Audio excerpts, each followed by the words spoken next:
Okay, guys, so I am from Nigeria and I'm from Rwanda. My dad is Nigerian, my mum is Rwandan.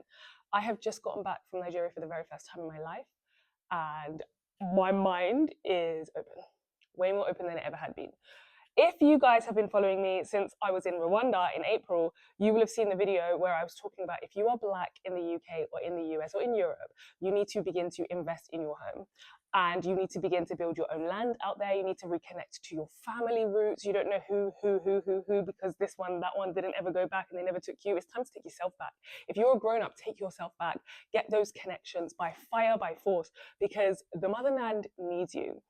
I went to Rwanda and it is so well built up. The people are doing so well. Most people look so happy. Even the village people who have absolutely like nothing, they own nothing, fulfilled. There's like an internal joy. My goodness, if I show you some clips, there's an internal joy within these people. So I was like, in Rwanda doing that video telling everybody if you are black in the UK or in Europe or in America, you need to be reinvested in your home. Now that I've been to Nigeria, we need to invest in our home, because if we don't invest in our home, it will, like, Nigeria is beautiful, the people are beautiful, the food is amazing, but the country, and I specifically mean Lagos because that's where I visited, is fine. That's me being nice. It's fine. Like, it's just fine, but like there is too much work that needs to be done. It's like I went back in time. Like, I actually got to see what third world looked like. And like, my husband is Nigerian and he would always be like, well, I don't want to waste food, or I don't want to spend money on that, blah, blah, blah. And I'm thinking, why are you always like this? Why are you being so stingy? Why are you being like that? Why did it? And he's like, well, if you grew up in the third world country, you would know. And I'm like, oh, stop calling it a third world country. Like, I know enough Nigerians to know that you guys are not that down and out. In the country itself, like, you can get by, but everybody needs help. Everybody needs help. Even the airport officials needed tips. Like, we're not supposed to tip you and you still need us to slide you some money around the corner. Like, wait a minute, what? What's happening? And then the level of mess, every inch of that country, they use way too much plastic for things that don't even need plastic. And it's just dashed on the floor everywhere. Buildings are not being looked after. Like, there is so much that needs to be done. So while I was out there, I decided I need to understand what's happening and why it's like this, because I've been to Rwanda and I assumed that much of Africa was going to be like that. I know that every place is different, but I didn't think that the stark contrast of the two places from which I am, or from which I like have been manifest, could be so stark. So I did some research and I understood that actually Nigeria was never meant to be a country. It actually was founded as a company. And that blows my mind. How can a country used to be a company? What? But then it also makes me realize, because the United States government isn't actually like a government, it's also a company. So there's something happening in these countries where they make people think that they're a citizen of a country. And it may now be a country, but it originated as a company. Wait, what? So if this country of Nigeria originated as a company, what was it before? My partner, very proud Yoruba man, and he has made me known from the day.1, his family are from Yoruba land. And I'm like, Nigeria. He's like, specifically Yoruba land. And I'm like, I don't know why you have to be so extra. Like, why are you trying to separate yourself from everyone? I know, judgmental, I'm UK, I'm sorry. This is the way that I was raised. This is all I knew. I thought I knew it and I didn't. But I'm like, why, don't look down on the other Nigerians, you know, like the Igbos and the Hausas and all these other ones that I don't even know. And he's literally like, I'm proud, I'm a Yoruba Nigerian. And he would always emphasize that. And now I understand that before the British came in and corrupted the country, and it was different lands. There was Yoruba land, there was Igbo land, there was Hausa land, there was all these other ones. And they came in and said, wow, you guys have got really good agriculture. Excuse me? We have nothing like, we've never seen anything like this. How about we do some business, huh? You know how the British do their business. They do English contracts for people who don't speak any English, and they put all the terms in favor of themselves. And so technically they just eradicated any kind of beneficiary for the Nigerian people. And they amalgamated so many different Nigerians from so many different tribes who didn't even speak the same language, and slap bang, you guys are all now one company. And now since Nigeria's developed its independence, which doesn't actually, like, independent maybe from the British, but also they're not back to the state of being Igbos over here, Hausas over there, Yorubas over there. And I don't know if that's what Nigerians want, but you like what everything is as it is right now, and it just doesn't make too much sense as to how anybody agreed to this. But I don't know what it said in the contracts. But it literally was that the Nigerians were scammed by the British. And it's probably why they're the biggest scammers known in the world right now. You know, I was literally driving through the country. I was driving through the city of Lagos, and you know the number of houses that said, "This house is not for sale. This house is not for sale. Do not believe, like, beware of scammers."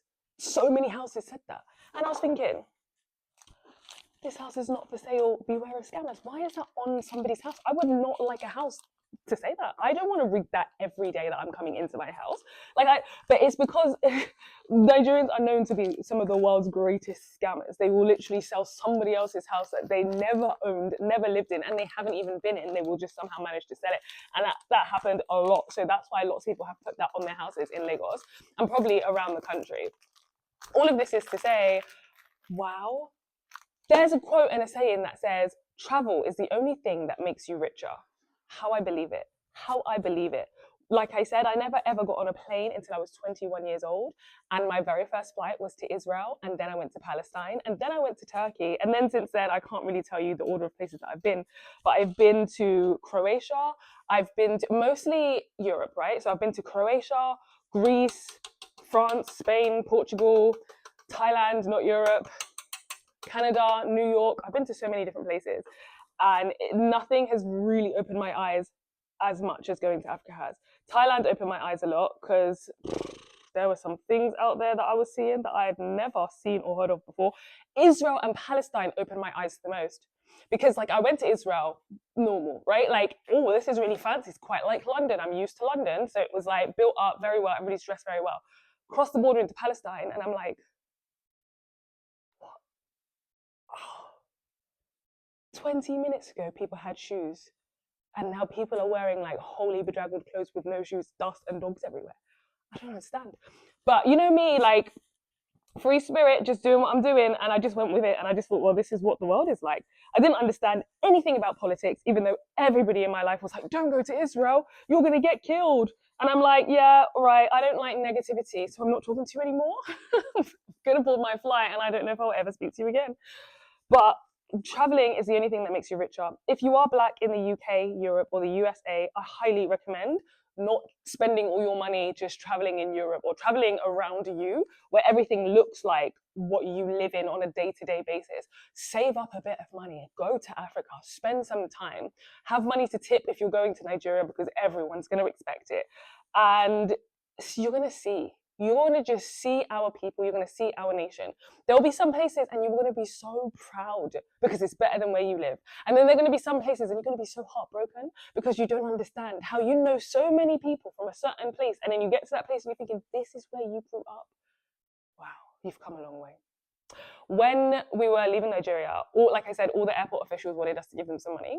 And I tried my best not to speak too much because I don't know why. I have a Nigerian passport, right? But I was using my British passport to come home and I used my Nigerian passport to go to Nigeria.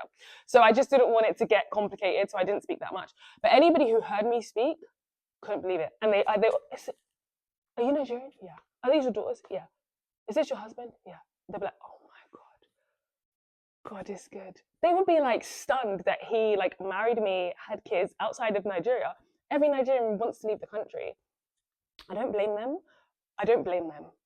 But what I would implore every Nigerian who doesn't live in Nigeria to do is to think about business opportunities that they can open up and start in Nigeria, to think about land that they can acquire, and again, business or even just home, like go home and live there for the summers. It's really hot, so make sure that you're building AC, whatever you do. But like, just think about how you can begin to pour money back into Nigeria, into Africa. And for me personally, I really want to build in Rwanda. So my husband's going to be building in Nigeria, and me, I'm going to be making my own stuff in Rwanda. So we have a bit of both. And then the girls have both told me that they want to build in the UK, and I'm like, babes, do what you're doing. You better start saving up your money now then.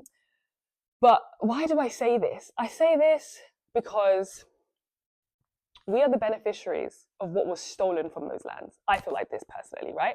I got a free education in the UK. I got free healthcare in the UK. I got all of these free things in the UK. And how did the UK manage to even have so much money to give so much for free to its citizens?